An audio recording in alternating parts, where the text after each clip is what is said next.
میں معراج کی صرف 2 چیزیں آپ کو بیان کرنا چاہتا ہوں۔ دیکھیے تاریخ کون سی ہے، مہینہ کون سا ہے، اختلاف ہے۔ بعض کہتے ہیں رمضان میں ہوا، بعض کہتے ہیں اس مہینے میں ہوا، رجب میں، شعبان میں، بعض ربیع الاول کے قائل ہیں، بعض ربیع الاخر کے قائل ہیں۔ تاریخ بھی ایگزیکٹ کسی کو معلوم نہیں ہے، اختلاف ہے۔ لیکن ہم نے اپنی طرف سے ایک تاریخ متعین کر لی اور اس رات کو 2-4 نفل بھی پڑھ لیتے ہیں، لیکن جو معراج کا اصل سبق تھا وہ واضح ہے، وہ ہم سب کو معلوم ہے، پھر بھی ہم اس پر عمل نہیں کر رہے۔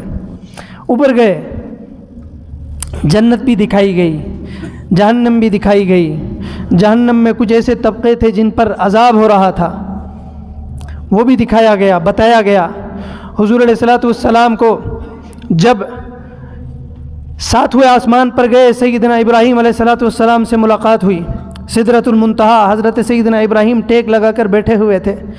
مختلف روایات ہیں وہاں پر۔ پہلی ملاقات میں ایک روایت یہ بھی ہے کہ سیدنا ابراہیم نے فرمایا کہ اے محمد، پہلے تو مرحبا کہا، اے محمد اپنی امت کو میرا سلام کہنا۔ یہ حدیث کے الفاظ ہیں۔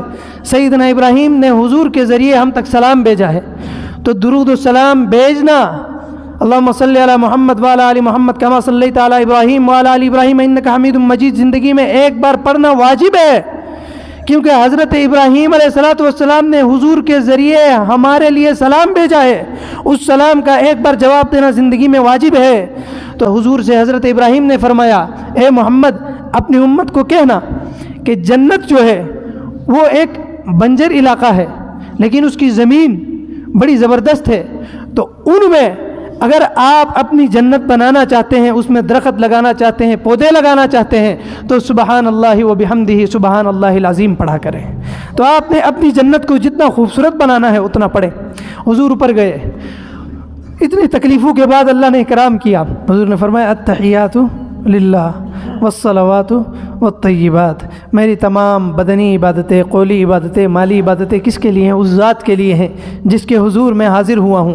اللہ رب العزت نے آگے سے جواب دیا السلام علیکہ ایھا النبی ورحمۃ اللہ وبرکاتہ، اے نبی تم پر سلامتی ہو، اللہ کی رحمت ہو اور برکات نازل ہو۔ لیکن قربان جاؤں میں اپنے آقا پر، ہمارے آقا ہمیں وہاں پر بھی نہیں بھولے۔ حضور نے فرمایا السلام علینا وعلی عباد اللہ الصالحین، صرف مجھ پر نہیں، تمام ہم سب پر اور میری امت میں جتنے بھی صالح لوگ ہیں ان سب پر بھی سلامتی ہو، رحمت ہو، برکات ہو۔ ادھر بھی حضور نے ہمیں یاد کیا۔ پھر یہ ڈائلاگ اللہ اور اللہ کے نبی کے مابین یہ باتیں جبرائیل سن رہے تھے۔ جبرائیل نے فرمایا اشہد ان لا الہ الا اللہ واشہد ان محمد عبدہ ورسولہ۔ ہر نماز میں پڑھتے ہیں، ذرا ہمیں پتہ تو چلے ہم کیا پڑھ رہے ہیں۔ اللہ رب العزت نے ہدیے کے طور پر، اکرام کے طور پر، گفٹ کے طور پر حضور کو 50 نمازیں عطا فرمائیں۔ کتنی بھائی؟ 50۔ حضور نے قبول کی، قبول کر کے نیچے آئے، سیدنا ابراہیم سے ملے۔ سیدنا ابراہیم نے کچھ نہیں کہا۔ 6 آسمان پہ سیدنا موسیٰ علیہ الصلوۃ والسلام تھے، انہوں نے پکڑ لیا، کیا دیا، کیا ملا؟ حضور نے فرمایا 50 نمازیں۔ سیدنا موسیٰ نے فرمایا نہیں، ان امتک لا تطیق، یا رسول اللہ آپ کی امت یہ 50 نمازیں نہیں پڑھ سکتی، بنی اسرائیل کے ساتھ رہ کے تجربہ کر چکا ہوں، آپ واپس جائیں، ارجع واسأل ربک التخفیف، آپ واپس جائیں اور اپنے رب سے تخفیف کا سوال کریں۔ حضور واپس گئے، 50 کی جگہ 40 ہوئی، پھر واپس آئے، موسیٰ علیہ السلام نے پھر پکڑ کے پھر واپس بھیجا، 40 بھی نہیں پڑھ سکتی، آپ جائیں اور کم کروائیں۔ حضور پھر گئے، 30 ہو گئیں، پھر آئے، موسیٰ علیہ السلام نے پھر بھیجا، کرتے کرتے کرتے کرتے 5 ہوئیں۔ حضور واپس آئے، موسیٰ علیہ السلام نے پھر پکڑا، کتنا؟ 5۔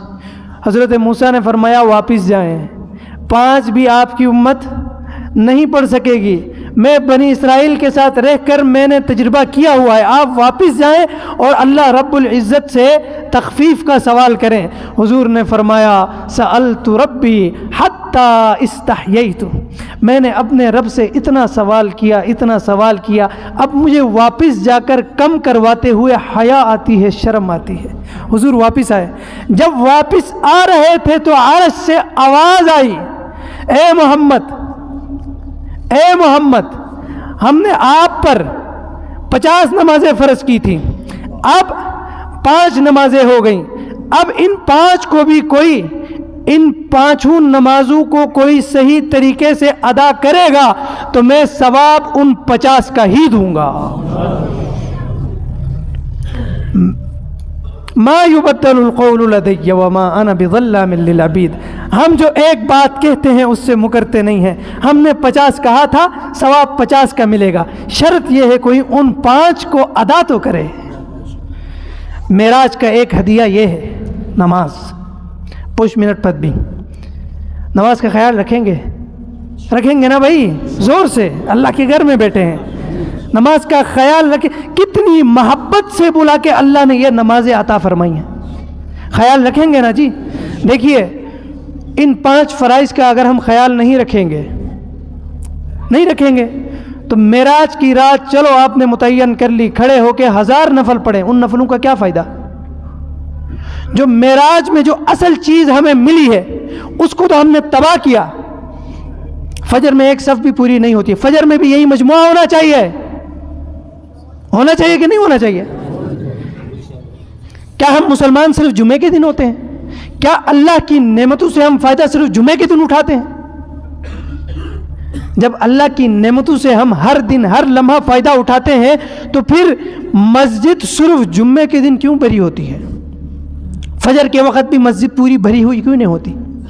سوچنا چاہیے۔ دوسری بات، معراج کی رات میں نے عرض کیا کہ حضور علیہ الصلوۃ والسلام کو جنت بھی دکھائی گئی، جہنم بھی دکھائی گئی۔ میں صرف 2-4 طبقوں کا ذکر کرتا ہوں۔ جب حضور علیہ الصلوۃ والسلام کو جہنم دکھائی گئی تو ایک طبقہ وہ تھا کہ جن کو اللہ نے پیتل کے ناخن دیے، بڑے بڑے لوہے کے ناخن، وہ ان ناخن سے اپنا منہ نوچ رہے ہیں، اپنا سینہ نوچ رہے ہیں۔ حضور نے فرمایا جبرائیل من ہؤلاء یا جبرائیل، یہ کون ہے جبرائیل؟ حضرت جبرائیل نے فرمایا یہ آپ کی امت کے وہ لوگ ہیں جو اپنے بھائیوں کا گوشت کھاتے تھے، یعنی غیبت کرتے تھے اور ان پر بیجا الزام لگاتے تھے۔ پھر ایک طبقہ وہ جن کے سامنے صاف صحیح سالم گوشت رکھا ہوا پکا ہوا، لیکن وہ کیا کھا رہے ہیں؟ مردار کھا رہے ہیں، خراب گوشت پڑا ہوا ہے وہ کھا رہے ہیں۔ حضور نے فرمایا جبرائیل یہ لوگ کون ہیں؟ جبرائیل نے فرمایا علیہ الصلوۃ والسلام نے، یا رسول اللہ یہ آپ کی امت کے وہ لوگ ہیں جن کو اللہ نے حلال بیویاں عطا کی ہیں لیکن وہ باہر جا کر منہ کالا کرتے ہیں، زنا کے عادی ہیں۔ پھر اللہ ہم سب کی حفاظت فرمایا، ایک طبقہ ایسا تھا کہ آگ کی کینچیوں سے جن کی زبانیں اور ہونٹ کاٹے جا رہے تھے۔ حضور نے پوچھا جبرائیل یہ کون ہیں؟ جبرائیل علیہ الصلوۃ والسلام نے فرمایا یا رسول اللہ یہ آپ کی امت کے وہ سرکاری ملا ہیں جو چند ٹکوں کے لیے بک جاتے ہیں اور نیکی کا حکم صرف لوگوں کو کرتے ہیں اور خود نیکی کا کام کرتے نہیں ہیں، اور گناہ سے روکتے صرف لوگوں کو ہیں اور خود رکتے نہیں ہیں، اور 2-4 ٹکے کے لیے بک جاتے ہیں۔ یہ وہ سرکاری ملا ہیں جن کی زبانیں اور جن کے ہونٹ آگ کی کینچیوں سے کاٹے جا رہے تھے۔ اور پھر ایک طبقہ ایسا تھا جو پتھر کھا رہے تھے، پتھر۔ حضور نے پوچھا جبرائیل یہ کون ہے؟ جبرائیل علیہ السلام نے فرمایا یا رسول اللہ یہ آپ کی امت کے وہ لوگ ہیں حلال کاروبار ہونے کے باوجود سود کھاتے تھے، سود، چند ماہانہ منافع کے لیے سودی بینکوں میں سیونگ اکاؤنٹس میں اپنے پیسے رکھتے تھے اور سود کھاتے تھے۔ کوئی مسلمان بھائی آ کر قرضہ مانگتا تھا، مجبور تھا، میں مجبور ہوں، بیماری ہے، تھوڑا سا قرضہ چاہیے، قرضہ تو 1 لاکھ روپیہ دیتے تھے لیکن عوض میں جب واپس لینا پڑتا تھا 1,20,000 لیتے تھے، 1,10,000 لیتے تھے، سود کھاتے تھے۔ یہ وہ سودی لوگ ہیں، سود کھانے والے۔ معراج سے ہمیں یہ سبق ملا، ایک تو نمازوں کی پابندی کرنی ہے، کیونکہ اللہ نے بڑی محبت سے بلا کے اپنے حبیب کو یہ نمازیں عطا فرمائی ہیں۔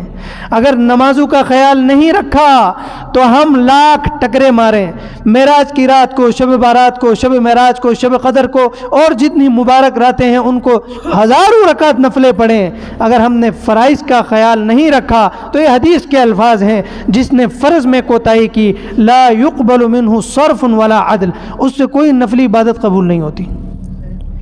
پہلے فرائض ضروری ہیں، فرائض کا خیال رکھیں گے، اس کے بعد اچھا ایک اور چیز، ایک طبقہ وہ تھا عورتوں کا جو اپنے ان کے سینے بڑے کیے گئے تھے اور ان کے سینوں کے ساتھ باندھ کے لٹکا کے رکھا گیا تھا۔ حضور نے پوچھا یہ کون ہے؟ تو جبرائیل علیہ السلام نے فرمایا یہ آپ کی امت کی وہ عورتیں ہیں جو اپنے خاوندوں کے ساتھ خیانت کیا کرتی تھی۔